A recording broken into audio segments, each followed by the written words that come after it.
which post I am going to be proposed to in the EU itself. So instead of thinking with your mind and saying what you think and contributing to a discussion, you're also planning your career advancement. I think that's why in politics we need a mixture of generations. We need young people, we need middle-aged people, we need old people. If you only have young, middle-aged people who are thinking of their personal careers, I do believe that that has a quality of the contribution that they give. And there are honeypots which you can offer, both in Washington and in Brussels.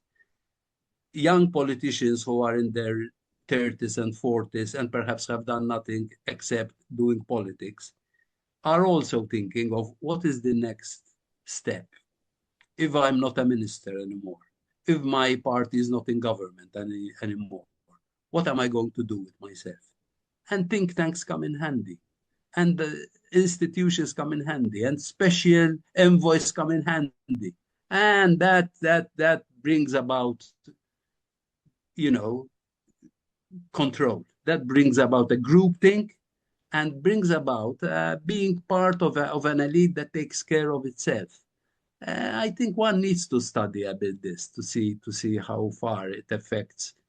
Yes. The, And I would like to go at some point, I would like to understand the different psychologies of people, because it seems to me that the people who I perceive as real leaders are people who think of positions like a presidency or a ministership as a tool to use to implement what they want. And then there's another group of people who sees these positions as an end goal. I want to be that person to get, the money and the glory and the appreciation instead of wanting it as a tool. And it strikes me that a lot of the kleptocrats in Europe, I think are that the needs, second type. I think that needs to be studied. I remember having a discussion with Romano Prodi about 2 years ago, and we were joking, and I said, we used to talk of nanotechnology.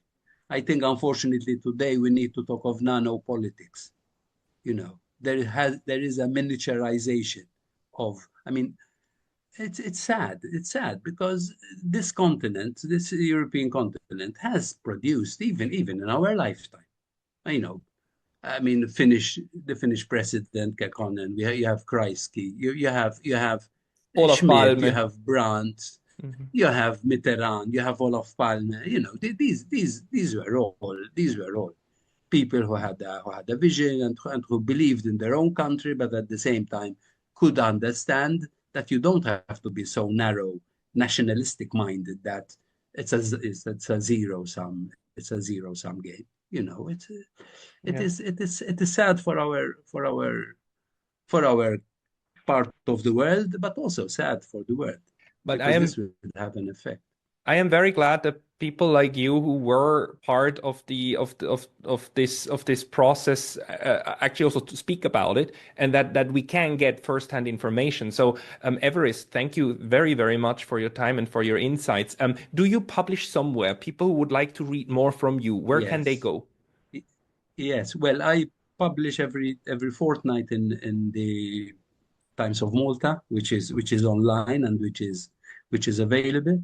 Every day I also put up a Facebook post, which I think I'm going to start putting it into English as well, not just Maltese. I use Maltese. It's a very interesting Semitic language, the only Semitic language in Europe. Very, very interesting. But I should start widening the audience. Send me the links. I will put them into the description of this video, and I will also let everybody know if you start thanks. writing Because in I English. also have a website.